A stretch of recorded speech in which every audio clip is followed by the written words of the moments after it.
کبھی کبھی اندھا بننا چاہیے۔ ایک شخص نے ایک خوبصورت لڑکی سے شادی کر لی۔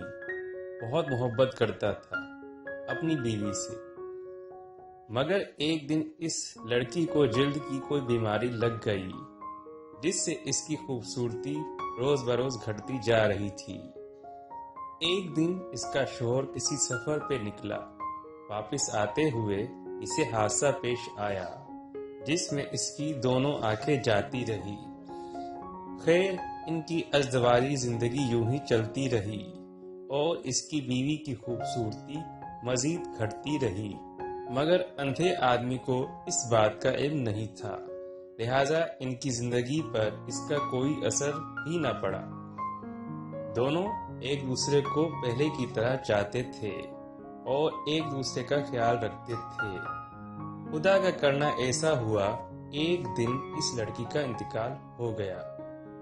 اس کا شوہر نہایت غمگین تھا اس صدمے سے، جس کے باعث اس نے اپنا سب کچھ فروخت کر ڈالا اور اس شہر کو چھوڑ کر کسی دوسرے شہر جانے لگا۔ جاتے ہوئے راستے میں ایک شخص نے پیچھے سے آواز دی اور کہنے لگا، اکیلے کیسے جاؤ گے؟ اب تک تو آپ کی بیوی آپ کی مدد کرتی رہی، آپ کا خیال رکھتی رہی اور آپ کی آنکھیں بنی رہی۔ اندھے آدمی نے جواباً کہا، میں اندھا نہیں تھا، مگر اسے ایسا دکھا رہا تھا جیسے میں اندھا ہوں، کیونکہ اگر اسے یہ پتا ہوتا کہ میں اس کی بدصورتی دیکھ سکتا ہوں تو یہ احساس اسے اس کی بیماری سے زیادہ تکلیف دیتا، اس لیے میں نے اندھے ہونے کا ڈرامہ کیا۔ وہ بہت اچھی بیوی تھی، میں بس اسے خوش رکھنا چاہتا تھا۔ اس واقعے کو بیان کرنے کا مقصد اس سے سبق حاصل کرنا تھا کہ کبھی کبھی ہمیں کسی کی غلطیوں پہ اندھا بننا چاہیے، ان کی غلطیوں یا خامیوں کو نظر انداز کرنا چاہیے تاکہ ایک خوشحال زندگی گزار سکے۔